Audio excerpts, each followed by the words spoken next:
അപ്പോൾ നമ്മുടെ അടുത്തൊരു ഇന്നോവയുടെ വർക്ക് കൂടെ കംപ്ലീറ്റ് ആയിട്ടുണ്ട്. ഇത് ഇന്നോവ 2013 മോഡൽ വണ്ടിയാണ്. വണ്ടി ഇടുക്കിയിൽ നിന്ന് വന്നാണ് വണ്ടി. ഇതിൽ കംപ്ലൈൻറ്റ് എന്ന് പറഞ്ഞു കഴിഞ്ഞാൽ മെയിനായിട്ട് ബോഡി വൈബ്രേഷൻ. വണ്ടി ഓടിക്കുമ്പോൾ ഒരു തരത്തിലും ഒരു സുഖമില്ല. അതിപ്പോൾ നമ്മൾ മെയിനായിട്ട് ബോഡി വൈബ്രേഷനൊക്കെ സിംഗിൾ ഡ്രൈവിങ്ങിലാണ് കിട്ടുന്നത്. നമ്മൾ ഒറ്റയ്ക്ക് ഇരുന്ന് യാത്ര ചെയ്യുമ്പോഴൊക്കെ ഈ ബാക്കിയുള്ള സീറ്റുകളൊക്കെ കിടന്ന് കലപിലാന്ന് സൗണ്ടുകൾ ഉണ്ടാക്കും, ഡാഷ്ബോർഡുകൾ സൗണ്ടുകൾ ഉണ്ടാക്കും, അതുപോലെ ഡോർ പാഡുകൾ, അങ്ങനെയുള്ള ഒരുപാട് സൗണ്ടുകൾ നമുക്ക് ഫീൽ ചെയ്യും. പക്ഷേ ഇത് 3-4 ആളെ വെച്ച് വണ്ടി ഓടിക്കുകയാണെന്നുണ്ടെങ്കിലും ആ സെയിം അവസ്ഥ, നല്ല വൈബ്രേഷൻ, ബാക്കിൽ നിന്നും ഫ്രണ്ടിൽ നിന്നും പറഞ്ഞ മാതിരി കടപട എന്നുള്ളൊരു സൗണ്ടുകൾ, എൻജിൻ്റെ നോയ്സുകൾ ഉള്ളിലേക്ക് കയറി വരിക. അതുപോലെ തന്നെ ഒരു തേർഡ് ഗിയറിൽ ഓടിക്കൊണ്ടിരിക്കുമ്പോൾ പെട്ടെന്ന് ഫോർത്തിലേക്ക് മാറിക്കഴിഞ്ഞ് കഴിഞ്ഞാൽ ഒരു വൈബ്രേഷൻ, അങ്ങനെയുള്ള പല സൗണ്ടുകളും ബുദ്ധിമുട്ടുകളും ഉണ്ടായിരുന്നു വണ്ടിക്കകത്ത്. വണ്ടി വരുമ്പോൾ തന്നെ കസ്റ്റമർ ഇരുത്ത് ഓടിച്ചാണ് നമ്മൾ. അങ്ങനെയുള്ളൊരു കംപ്ലൈൻറ്റ് കൊണ്ടാണ് വന്നത്. പിന്നെ ക്ലച്ചും ഇത്തിരി ഒരു റേസ് ആയെന്നൊരു ഫീൽ ഉണ്ടായിരുന്നു.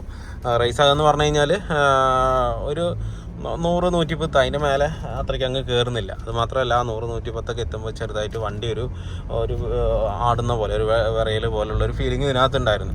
പക്ഷേ ക്ലച്ച് അവർ മാറിയിട്ട് ആകെ 15,000 കിലോമീറ്റർ ഓടിയിട്ടുള്ളൂ. സിക്കയുടെ ക്ലച്ചാണ് ഇട്ടെന്ന് പറഞ്ഞ്. അപ്പോൾ അത് അങ്ങനെ ഓടിക്കോട്ടെ എന്ന് വെച്ച്.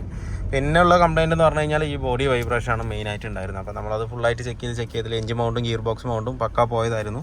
അപ്പോൾ അത് നമ്മൾ മാറ്റി. അതുപോലെ തന്നെ സ്റ്റിയറിങ്ങിൻ്റെ കോളം ബൂട്ട് മാറ്റി ഇതിനകത്ത്. പിന്നെ ഇതിൻ്റെ EGR-ഉം ത്രോട്ടിൽ പൊടിയൊക്കെ ഒന്ന് അഴിച്ച് ക്ലീൻ ചെയ്ത്, അതിൽ കുറച്ച് ഡസ്റ്റും കാര്യങ്ങളൊക്കെ ഉണ്ടായിരുന്നു, അതൊക്കെ അഴിച്ച് ക്ലീൻ ചെയ്ത് സെറ്റാക്കി. അങ്ങനെയുള്ള ചെറിയ വർക്കുകൾ, മെയിനായിട്ട് ഈ ബോഡി വൈബ്രേഷനാണ് ഉണ്ടായിരുന്നത്. കസ്റ്റമറുടെ കംപ്ലയിൻ്റ് അതാണ്.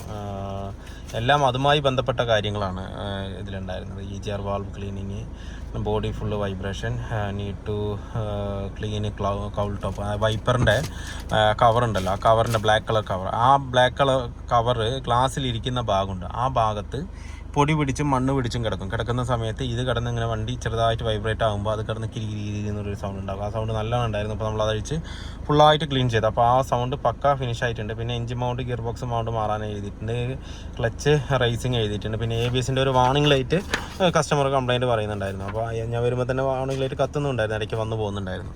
ABS-ൻ്റെ വാർണിംഗ് ലൈറ്റ് എന്ന് പറഞ്ഞു കഴിഞ്ഞാൽ ഇവർ പുറമേ കൊടുത്തിട്ട് ഫ്രണ്ട് സസ്പെൻഷൻ കംപ്ലീറ്റ് ആയിട്ട് പണിതിട്ടുണ്ട്. വീൽ ബെയറിങ് അങ്ങനെ എന്താണ്ടൊക്കെ മാറിയിട്ടുണ്ട്. ആ മാറിയ സമയത്ത് അതിൻ്റെ ABS-ൻ്റെ സെൻസർ പിടിപ്പിച്ചത് കറക്റ്റ് അല്ലാഞ്ഞിട്ടാണ് ആ ഒരു വാർണിംഗ് ലൈറ്റ് കയറി വന്നത്.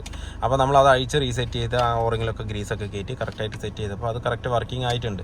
അപ്പോൾ ആ അത് കയറാതെ ചില സമയത്ത് അങ്ങനെ വരുള്ളൂ, കണ്ടിന്യൂസ് ആയിട്ട് ABS-ൻ്റെ വാർണിംഗ് ലൈറ്റ്. അതെന്താണെന്ന് വെച്ച് കഴിഞ്ഞാൽ ഈ ഓറിങ് നമ്മൾ കറക്റ്റ് സീറ്റിംഗ് ആകാതിരിക്കുമ്പോൾ ആ സെൻസറിലേക്ക് കറക്റ്റായിട്ട് മുട്ടുന്നുണ്ടാവില്ല. ഇത് ഒരു മാഗ്നറ്റിക് ഒരു ഇതാണ് വരുന്നത്, ഒരു മെറ്റൽ വീല് ഇങ്ങനെ ടീത്ത് പോലെ ഉണ്ടാവും. അത് കടന്ന് ഇങ്ങനെ സെൻസറിൻ്റെ ഭാഗത്ത് ഇങ്ങനെ കടന്ന് കറങ്ങുമ്പോൾ അതിൻ്റെ ഒരു സ്പീഡ് കാൽക്കുലേഷൻ ചെയ്തിട്ടാണ് വരുന്നത്. അപ്പോൾ നമ്മൾ സ്കാൻ ചെയ്ത് നോക്കിയപ്പോൾ ഇതിനകത്ത് വരുന്നത് എന്താണെന്ന് വെച്ച് കഴിഞ്ഞാൽ എന്താ പറയുക, ഫ്രണ്ട് ലെഫ്റ്റ് സൈഡിലെ വീലിൻ്റെ സെൻസിങ് എന്ന് വെച്ച് കഴിഞ്ഞാൽ വണ്ടി സ്പീഡ് സെൻസൊക്കെ വർക്ക് ചെയ്യുന്നുണ്ട്. പക്ഷേ എങ്കിൽ ബാക്കിയുള്ള വീലുകളൊക്കെ ഒരു 40 കിലോമീറ്റർ സ്പീഡിൽ പോകുമ്പോൾ അതൊരു 35 കിലോമീറ്റർ സ്പീഡിലാണ് കാണിക്കുന്നത്. അങ്ങനെ വരുമ്പോൾ നമ്മൾ ബ്രേക്ക് ചെയ്യുമ്പോൾ ഏത് വീലിലേക്കാണോ നമ്മൾക്ക് ബ്രേക്ക് എഫിഷ്യൻസി കൊടുക്കേണ്ടത് അതിലേക്ക് മാറി പോകും. അത് കറക്റ്റായിട്ടൊരു രീതിക്ക് വരില്ല. അപ്പോൾ അങ്ങനെയാണ് ABS-ൻ്റെ വാർണിംഗ് ലൈറ്റ് ഇതിനകത്ത് കത്തുന്നത്. എന്ന് വെച്ചാൽ ഫുൾ ടൈം അങ്ങനെ റോങ് ആയിട്ട് കാണിക്കുമ്പോൾ ABS എന്തോ സെൻസറിൻ്റെ ഫോൾട്ടോ അല്ലെങ്കിൽ വയറിങ്ങിൻ്റെ ഫോൾട്ടോ എന്തോന്ന് പറഞ്ഞിട്ട് ABS-ൻ്റെ വാർണിംഗ് ലൈറ്റ് കത്ത് അങ്ങനെയാണ് കത്തിക്കൊണ്ടിരിക്കുന്നത്. അപ്പോൾ അത് നമ്മൾ അഴിച്ച് ക്ലീൻ ചെയ്ത് കറക്റ്റായിട്ട് ഗ്രീസ് ചെയ്ത് അത് കയറ്റിയിട്ടുണ്ട്. പിന്നെ ഒരു മെയിൻ കംപ്ലയിൻറ്റ് കസ്റ്റമർ പറഞ്ഞത് സ്റ്റാർട്ടിങ്ങിന് വൈബ്രേഷൻ. എന്താ വെച്ച് കഴിഞ്ഞാൽ സ്റ്റാർട്ട് ചെയ്ത് കഴിഞ്ഞാൽ വണ്ടി എഞ്ചിനാകാൻ കൊടകൊടാന്ന് പറഞ്ഞിട്ട് സ്റ്റാർട്ടാവുക. നമ്മളതിനെ ക്രാങ്ക് ചെയ്താലും ഒറ്റ ചുറ്റിൽ അങ്ങ് സ്റ്റാർട്ടാവണം. ഇത് വണ്ടി ഓഫ് ചെയ്തിട്ട് സ്റ്റാർട്ട് ചെയ്ത് കഴിഞ്ഞാൽ നല്ലൊരു ബുടബുടാന്ന് പറഞ്ഞിട്ടാണ് സ്റ്റാർട്ട്. അത് കാരണം എന്താ വെച്ച് കഴിഞ്ഞാൽ അതിൻ്റെ സ്റ്റാർട്ടർ മോട്ടറിൻ്റെ ബ്രഷ് തേയ്മാനം, അതുപോലെ സ്റ്റാർട്ടർ മോട്ടറിൻ്റെ കോൺടാക്റ്റ് പോയിൻറ്റിൻ്റെ എന്താ വെച്ച് കഴിഞ്ഞാൽ ഇതിലൊരു 2 കോൺടാക്റ്റ് C ടൈപ്പ് ഒരു കോൺടാക്റ്റ് വരും. ആ സാധനം തേയ്മാനം വന്നാൽ ഈ സെയിം കംപ്ലയിൻറ്റ് കാണിക്കും. പെട്ടെന്ന് ആരും അതിലേക്ക് പോവില്ല കംപ്ലയിൻറ്റ്. ഇത് സ്റ്റാർട്ടിങ്ങിന് ഇങ്ങനെ ഒരു ഇതുണ്ട് എന്ന് പറഞ്ഞു കഴിഞ്ഞാൽ നോർമലി വേറെ എന്തെങ്കിലും ഇതായിരിക്കും, അല്ലെങ്കിൽ പമ്പായിരിക്കും, ഫിൽറ്റർ ആയിരിക്കും, അങ്ങനെ എന്തെങ്കിലുമൊക്കെ കാര്യങ്ങൾ നോക്കുക. അപ്പോൾ ഓരോരോ കംപ്ലയിൻറ്റിനും ഓരോരോ രീതിയുണ്ട്. അതിൻ്റെ എന്താ പറയുക, കാണിക്കുന്ന ഓരോ കംപ്ലയിൻറ്റുകളുണ്ട് വണ്ടിക്ക്. അത് അതിൻ്റേതായ രീതിയിൽ സൊല്യൂഷൻ ചെയ്താലേ ക്ലിയർ ആവുള്ളൂ. അപ്പോൾ നേരത്തെ കംപ്ലയിൻറ്റ് പറഞ്ഞാൽ നമ്മളിപ്പോൾ വണ്ടി ഞാൻ ഓഫാക്കിയിരിക്കുകയാണ്. സ്റ്റാർട്ട് ചെയ്ത് കഴിഞ്ഞാൽ ഒറ്റയടിക്ക് പിടിക്കണം.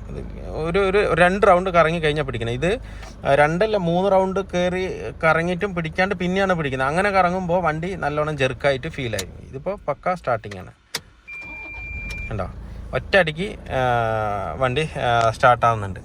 അപ്പോൾ ആ ഒരു കംപ്ലയിൻറ്റ് കസ്റ്റമർ പറഞ്ഞിട്ടുണ്ടായിരുന്നു. അപ്പോൾ അതും നമ്മൾ ഇതിനകത്ത് പക്ക സോൾവ് ചെയ്തിട്ടുണ്ട്. പിന്നെ steering sound, turning time steering sound അതും നമ്മൾ ക്ലിയർ ചെയ്തിട്ടുണ്ട്. എന്നുണ്ടോ ഇപ്പോൾ യാതൊരു വിധത്തിലുള്ള സൗണ്ട് ഇതിനകത്ത് ഇല്ല.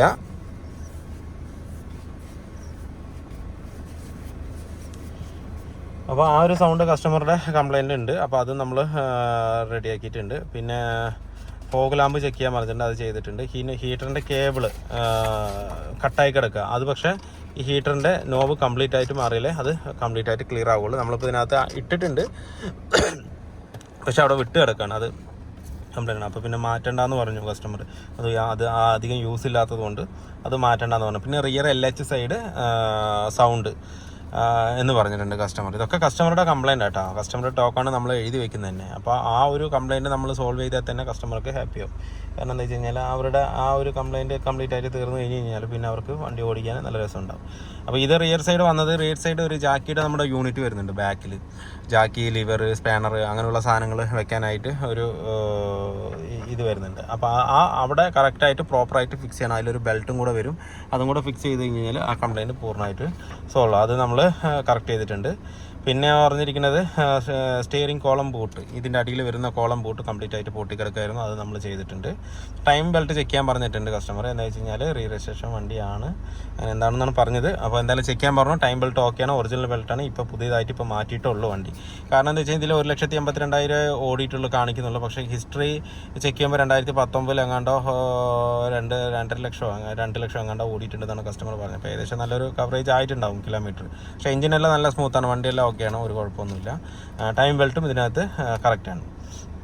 പിന്നെ ബോണറ്റ് സ്റ്റേ കറക്റ്റായിട്ട് ഫിക്സ് ചെയ്യാൻ പറഞ്ഞിട്ടുണ്ട്. അത് ബോണറ്റ് സ്റ്റേയിൽ അടിയിലൊരു ബുഷ് വരും, ഒരു പ്ലാസ്റ്റിക്കിൻ്റെ, ആ ബുഷ് ഇതിനകത്ത് ഉണ്ടായിരുന്നില്ല. അപ്പോൾ അത് നമ്മൾ ഒറിജിനൽ തന്നെ മേടിച്ച് സെറ്റ് ചെയ്തിട്ടുണ്ട്. അതിനെങ്ങാണ്ട് 54 രൂപ 60 രൂപ എങ്ങാണ്ടേ ഉള്ളൂ. അപ്പോൾ അത് സെറ്റ് ചെയ്തിട്ടുണ്ട്. Fuel meter need to check എന്ന് എഴുതിയിട്ടുണ്ട്. ഫ്യൂൽ മീറ്റർ കറക്റ്റ് തന്നെയാണ്, യാതൊരുവിധ കുഴപ്പമില്ല. നമ്മൾ സ്കാനർ വെച്ച് നോക്കുമ്പോഴും ഈ ഒരു പൊസിഷനിൽ തന്നെയാണ് കാണിക്കുന്നത്. ഇത്ര 20% അങ്ങനെ എങ്ങാണ്ടാണ് കാണിക്കുന്നത്. ആ ഒരു രീതിക്ക് തന്നെയാണ് നിൽക്കുന്നത്. അപ്പോൾ മീറ്ററിനും യാതൊരുവിധ ബുദ്ധിമുട്ടില്ല, ബാക്കി എല്ലാ കാര്യവും ഓക്കെയാണ്. ഇനിയിപ്പോൾ എനിക്കുള്ളതെന്ന് വെച്ച് കഴിഞ്ഞാൽ സൗണ്ടിൽ ഈ സെറ്റ് എന്നൊരു സൗണ്ട് വരുന്നുണ്ട്, ആക്സസറീസ് സെറ്റിൽ നിന്ന് ഉള്ളിൽ നിന്നൊരു സൗണ്ട് വരുന്നുണ്ട്. അത് ഒന്നുകൂടെ അഴിച്ച് നോക്കാം, നമുക്ക് മാക്സിമം ശരിയാക്കാൻ പറ്റുകയാണെന്നുണ്ടെങ്കിൽ ശരിയാക്കാം. അല്ലാന്നുണ്ടെന്നുണ്ടെങ്കിൽ പിന്നെ എന്തായാലും ഈ സെറ്റ് ആക്സസറീസ് ഫിറ്റ്മെൻറ്റ് ചെയ്യുന്ന ആൾക്കാരുടെ തന്നെ കൊണ്ടു കൊടുത്ത് ചെയ്യേണ്ടതാണ്. എന്താണെന്ന് വെച്ച് കഴിഞ്ഞാൽ ആക്സസറീസ് ഫിറ്റ്മെൻറ്റ് ആയതുകൊണ്ട് നമുക്ക് എന്തെങ്കിലും ഒരു ഫോൾട്ട് വന്നു കഴിഞ്ഞാൽ പിന്നെ നമുക്കത് പറ്റില്ല. പക്ഷേ സെറ്റൊക്കെ സോണിയുടെ OE തന്നെയാണ്. നമുക്ക് എന്തായാലും ഒന്ന് അഴിച്ച് നോക്കാം. അഴിച്ച് നോക്കിയിട്ട് സൗണ്ട് ഓക്കെ ആയാൽ ഓക്കെ, ഇല്ലാന്നുണ്ടെന്നുണ്ടെങ്കിൽ അത് മാത്രം ഒന്ന് ആക്സസറീസിൽ കൊണ്ട് കാണിക്കേണ്ടി. ആ ഒരു സൗണ്ട് മാത്രം ഇപ്പോൾ എനിക്ക് വണ്ടിക്കകത്തുനിന്ന് ഫീൽ ചെയ്യുന്നുള്ളൂ. ബാക്കി എല്ലാ സൗണ്ടും പൂർണ്ണമായിട്ടും അറസ്റ്റായിട്ടുണ്ട്. ഇപ്പോൾ നമ്മൾ റഫ് റോട്ടിൽ തന്നെ ഓടിക്കുന്നത്. പിന്നെ ലെഫ്റ്റ് സൈഡിൽ സീറ്റിൽ നിന്ന് ചെറുതായിട്ടൊരു കിടുകിടുപ്പ് വരുന്നുണ്ട്. ഒന്നുകൂടെ അതൊന്ന് ടൈറ്റ് ചെയ്ത് സെറ്റാക്കുമ്പോൾ അതും കൂടെ ക്ലിയർ ആകും. ബാക്കി ഏകദേശം സൗണ്ടുകളെല്ലാം ക്ലിയർ ആയിട്ടുണ്ട്. ഇതിപ്പോൾ ഈ സെറ്റിൻ്റെ അവിടെ നിന്ന് മാത്രമാണ് ഒരു എന്നൊരു സൗണ്ട് വന്നോട്ടേക്ക്. ഒന്നുകൂടെ അഴിച്ചൊന്ന് റീസെറ്റ് ചെയ്യാം. എന്താ വെച്ചാൽ ഒന്നുപോലെ ഒരു 10 പ്രാവശ്യം ഓടിച്ചാലേ നമുക്ക് ഈ വണ്ടിയുടെ സൗണ്ടുകൾ പൂർണ്ണമായിട്ടും ക്ലിയർ ചെയ്യാൻ പറ്റുള്ളൂ. അതുമാത്രമല്ല അതിനുള്ള സമയം നമുക്ക് തന്നാലേ നമുക്കത് ചെയ്ത് ഫിനിഷ് ആക്കാനും പറ്റുള്ളൂ. ഇതിപ്പോൾ ഒരു ദിവസം തന്ന് രണ്ടാമത്തെ ദിവസം കൊണ്ടുവരിക എന്ന് പറഞ്ഞു കഴിഞ്ഞാൽ ബുദ്ധിമുട്ടാണ്. എന്താ വെച്ച് കഴിഞ്ഞാൽ ഈ ചെറിയ സൗണ്ടിൻ്റെ കാര്യം നമുക്ക് ഫുള്ളായിട്ട് നിന്ന് കഴിഞ്ഞ് കഴിഞ്ഞാൽ തലയ്ക്ക് ഭയങ്കര ഇതാവും, ചെക്ക് ചെയ്ത് എടുക്കുമ്പോഴേ. അപ്പോൾ കുറച്ച് നേരമൊക്കെ റിലാക്സ് ചെയ്ത് ഓടിച്ച് പിന്നെ കുറച്ച് നേരം കഴിഞ്ഞ് ഇങ്ങനെയൊക്കെ ചെയ്യുള്ളൂ. അങ്ങനെ ക്ലിയർ ആവുള്ളൂ, അല്ലാതെ ക്ലിയർ ആവില്ല. അത് എന്തായാലും ക്ലിയർ ആക്കി എടുക്കാൻ പറ്റും. ഏത് സൗണ്ടാണെന്നുണ്ടെങ്കിൽ നമുക്ക് ക്ലിയർ ആക്കിയിട്ട് പക്കയായിട്ട് ആക്കാൻ പറ്റും. അപ്പോൾ ഇനിയിപ്പോൾ ആ ഒരു ചെറിയൊരു സീറ്റിൻ്റെ സൗണ്ടും അതുപോലെ ഈ സെറ്റിൻ്റെ ഒരു ചെറിയൊരു സൗണ്ടും കൊണ്ട് ക്ലിയർ ചെയ്ത് കഴിഞ്ഞാൽ വണ്ടി പക്ക ഓക്കെ ആവും. അതും കൂടെ ചെയ്തിട്ട് നമുക്ക് വണ്ടി ഡെലിവറി ചെയ്യാം. ഓക്കെ, അപ്പോൾ വീഡിയോ എല്ലാവർക്കും ഇഷ്ടമായിരുന്നു ലൈക്ക് ചെയ്യുക, ഷെയർ ചെയ്യുക, അതുപോലെ തന്നെ സബ്സ്ക്രൈബ് ചെയ്യാതെയാണ് വീഡിയോ കാണുന്നത്. നിങ്ങൾ സബ്സ്ക്രൈബ് സപ്പോർട്ട് ചെയ്യുക. അപ്പോൾ മറ്റൊരു വീഡിയോയിൽ കാണുന്നവരെ എല്ലാവർക്കും ബൈ.